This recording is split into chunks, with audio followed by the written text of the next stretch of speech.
Hey everyone, I'm Konstantinos and this is Konstantinos Tech. Today we're doing something a little different from our usual mobile coverage.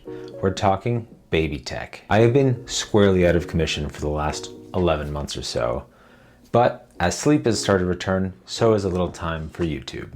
Last summer, my wife and I welcomed our little girl home with us for the very first time. And like a lot of first-time new parents, we were struggling trying to find a camera and monitor setup that made us feel comfortable, but also was worth the money. We ended up going with the Nanit ecosystem. One of our biggest complaints is that it didn't come with its own monitor. So we relied on a spare iPhone that I had laying around so that we could monitor her overnight. Fun fact for this, any type of monitoring from a phone, buy a case with a built-in kickstand. That will make it a lot easier to set up a monitor and if you're on the go, be able to watch with ease. And although we had a workaround with the kickstand case and the spare iPhone, honestly, it was a little bit of a nuisance.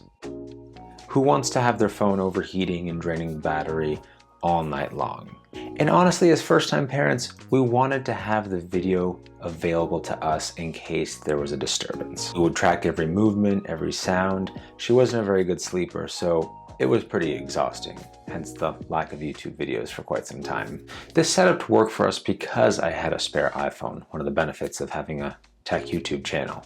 It was okay, but it wasn't great. But then, in late 2025, Nanit announced the home display, a dedicated monitor. It is an 8-inch display with a touchscreen that pairs with the Nanit Pro camera. So you don't need to use an iPad or an iPhone or anything else, you just have the dedicated device. We pre-ordered one and we've been using it since January 2026. So this is a long-term review. And this is not sponsored, we paid for this with our own money. Whether it's sleep training, naps, travel, illness, the Nanit display has been with us through it all. This isn't a day one impressions video, this is purely a I've been using it, I've gotten to know it, this is what it's really like review. So if you're a parent-to-be, a new parent, or shopping for a baby shower gift, and you want to know if the home display is worth it, stick around and you'll find out. Some quick context before we dive into the specs. The Nanit home display is a companion product, not an independent product. You need the Nanit Pro camera for this to function. Think of it like this. The Pro is the eyes and the brains. The display is how you process the information. So here's what you get with the display on its own. The screen is an 8-inch Full HD touchscreen. It's slim and portable. It has a built-in kickstand and it charges in a little under 2.5 hours. The battery says it's 3 to 6 hours screen on depending on brightness, but honestly, we did not see that level. The video quality is 1080p and it streams from the Nanit Pro camera in a full HD wide angle view. We've honestly been happy with the Nanit Pro camera compared to a lot of the other items on the market. The display, and it also shows in night vision and infrared. There's a lot of features that come baked into the Nanit Pro ecosystem that can be used in the home display as well. For example, there's two-way audio allowing you to talk directly through the camera, real-time environment tracking such as temperature and humidity, breathing tracking, and sleep insights, a paid feature which has its pros and cons, and honestly we can make a whole separate video about it. We'll cover some of the alerts and notifications, which I have some thoughts about, but it will tell you when your baby is crying, moving, standing, sitting. And there's also temperature alerts if the temperature that you set is out of range. Now as for pricing, the home display on its own is $179 USD. You can, however, get it cheaper if you bundle it with the Pro camera and things like the sleep sacks and breathing bands.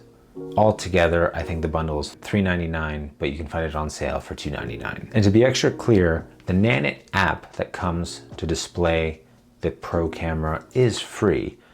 The home display purely complements the Nanit app. And there are still some features missing, which will be announced later on in the weekly summaries and insights, but it is a benefit to complement the Nanit app. Here is the Nanit home display in all of its glory. This is the 8-inch screen. The stickers were extra. Those did come at a premium and do not come with the actual display. If you look at the back, here's the kickstand, which is the entire length of the actual Nanit device. So it is a very sturdy kickstand. There is a power button, which if you press once will dim the screen, turn it back on, and then volume keys on the top as well. If you click on the actual screen itself, you'll be able to see the pretty clear image. It looks better in person in the camera, and it allows you to go to the home, live, activity, which is new. Video history is also a new feature that actually just came out pretty recently, and then settings. Here is your volume and brightness display, which is what causes so many issues in and of itself. What you're able to do directly on the monitor, if you hit this arrow, is change things like the sound, the breathing monitor, if you have the appropriate band, turn on some type of white noise, speak directly into the microphone of the camera, and that's about it. There's also live temperature and humidity readings. We also have to go into the app itself to show you exactly how similar it is to the home display. So just like we went through the settings previously, if you tap on the screen, you have all your quick settings from the light functionality to sound coming through, being able to speak through like a microphone, being able to turn on a white noise machine, or even taking a photo. So the actual functionality is mirrored really well on the home display. Now let's dive into some of the pros. The first pro, you get your phone back. Like I said in the intro, like for the first few months we were using an iPhone as a baby monitor. If you don't have a spare, that means that your daily driver is going to be a dedicated baby monitor. Great for short-term travel use, not ideal for daily use. This leads to overheating, battery drain, and you actually can't use it for anything else, because if you swipe away the live feed, it disappears to background audio only. The home display is great because it sits on the nightstand, you plug it in, and that's it. Don't have to think about it at all. And this allows me to freely doom scroll when I should be sleeping, but gives me that freedom to do so. Pro number 2 is what makes this home display so great, and that's simply the Pro camera. The camera is just fantastic. Here's the deal. When you're shopping for a baby monitor, it's very easy to get sticker shock with any baby item, really. You're looking at an $80 standard non-Wi-Fi camera, and you're looking at the price tag of the Nanit and you're saying, what could be the difference? But it truly is night and day. You don't really know how good the expensive camera is until you've tried the regular one. The display is always crisp, the night vision comes through clearly, the angle is just hard to beat. Pro number 3 is the portability. Although an 8-inch display may seem like a small tablet, it actually is pretty portable, especially if you can just let it sit there.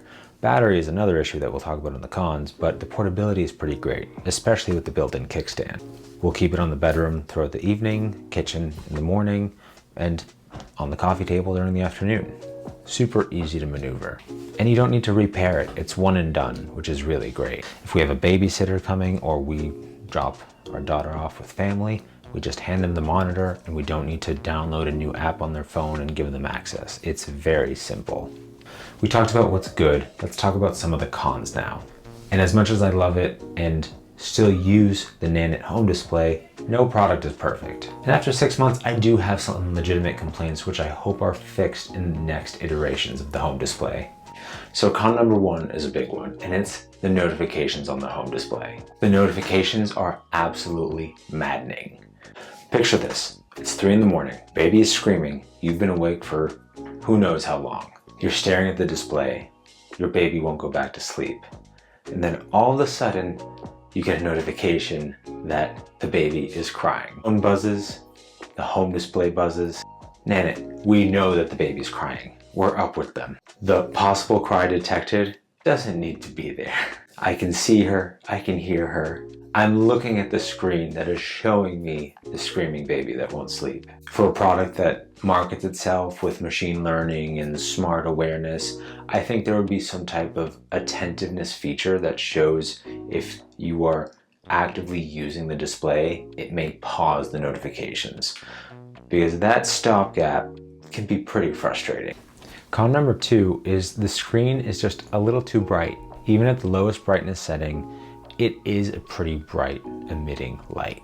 And this isn't just me. Multiple reviews online, on Reddit, and on other sources have cited the same thing. One reviewer even described it as a blue light burst in the morning, and it can kind of disrupt sleep. And honestly, I think the same. You can put the display on standby mode by tapping the power button, which darkens the screen completely and allows audio to come through, but we weren't comfortable doing that until our daughter was much older. And this stems into my next con, which is the live feed never dims. The auto brightness feature just never worked. I don't know if it's a hardware issue, a software issue, but the display was never able to actually dim after a certain period of time. Maybe this goes back to the attentiveness feature and it needs something that is an upgrade in that department, but it never actually dims. So it's a catch-22. You can leave the live feed up and have a blue light all night that may keep you awake, or you turn off the display and you may miss something in case you wake up and you want to check on your baby. The next con is kind of a small one, but I'm going to mention it anyway. Updates seem to come at the worst time. If my baby's crying, if I'm just getting her down, I don't need a notification that an update that will take up to 30 minutes is going to start. Yes, you can skip it and just do it at a later date, but if you have a morning where you were sleep deprived and you were up with the baby, you're not going to remember to do a software update first thing. While it is updating, you can't use the home display at all. So not the biggest issue, but at the same time, not the best. Now the last con is battery life. I understand that it's a small device and you can only fit oh so much battery in it. And it's a first generation device, so I'll give it some credit. But we experienced less than the advertised 3 to 6 hours that Nanit advertises. You aren't able to put your baby down for a nap in the morning and use that monitor without charging it for the second nap or even by night. We essentially keep it plugged in all the time. And it kind of defeats the purpose of having a slim portable tablet that you can use directly as a monitor display. For a premium accessory at this price point, the battery should be able to last for almost a full day.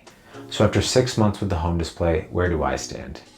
Honestly, it's a good monitor and I do recommend it. You get your phone back, it's a quality of life upgrade, and it's kind of hard to appreciate it if you've lived without it. It pairs really nicely with the Pro camera, and we're able to hand it off to family and babysitters in one single polished ecosystem. But it is worth noting that it is a first generation product and it does have a couple frustrations. The redundant, oblivious notifications, the screen that's too bright and won't dim even at the lowest settings, a live feed that won't auto dim, firmware that'll hijack your screen at just the wrong moment, and the underwhelming battery life. That's 5 cons. That's a lot of cons, I'm not gonna lie. But those are day-to-day annoyances that don't break what the product is. I hope that most of these are software fixes that can be updated over time. I believe that the Insights feature is now rolled into the display. When we first purchased it, it wasn't. A fun little tip that I may have seen on Reddit is that some parents pick up an old used Amazon Fire tablet and actually load the Nanit app on that and turn that into a dedicated display for the Pro camera. Would that be a better option with better battery life? Potentially, but I did like this experience. Now, who should actually be interested in this product? And I think that it's modern parents, tech-forward parents that want a polished experience and a good, clear image. A lot of parents are living in their devices, tracking everything that their kids do. This follows suit with that. And also, families with multiple caregivers being able to set grandparents and babysitters up on the app or use the home display. Families that travel a lot may benefit from having a dedicated display, but it would be annoying having to set the camera up with a new Wi-Fi every time. The fun fact is that this Nanit home display is FSA and HSA eligible. Who should skip this device entirely? And it's parents that don't have the existing Nanit ecosystem. If you do have the ecosystem and you're fine using just the app, that's totally fine. Or if you've built a dedicated platform somewhere else, either with Eufy or VTech, another baby monitor system. I'll also mention, if you don't want a glowing screen in your bedroom so you can get some better sleep, maybe you should skip this device. Now, if you ask me would I buy it again if we were to do this all over, and the answer is yes. Despite the cons, getting my phone back and having a good image was worth it to me and my family. The camera quality offers peace of mind, and it's hard to put a price on that, especially as first-time parents. Not having to use your phone as a dedicated monitor, allowing you to focus on other things like writing on your phone or getting stuff done around the house is a big plus. Despite the cons, in my viewpoint, it is worth it. If you are using a different baby monitor, I'd love to hear what's working for you. If you're a fellow Nanit user, tell me you're not alone in this whole notifications fiasco. If you've learned anything in this video, please give it a like. And if you'd like to see more, make sure to subscribe. This has been Konstantinos with Konstantinos Tech. And remember, life's short. Buy tech.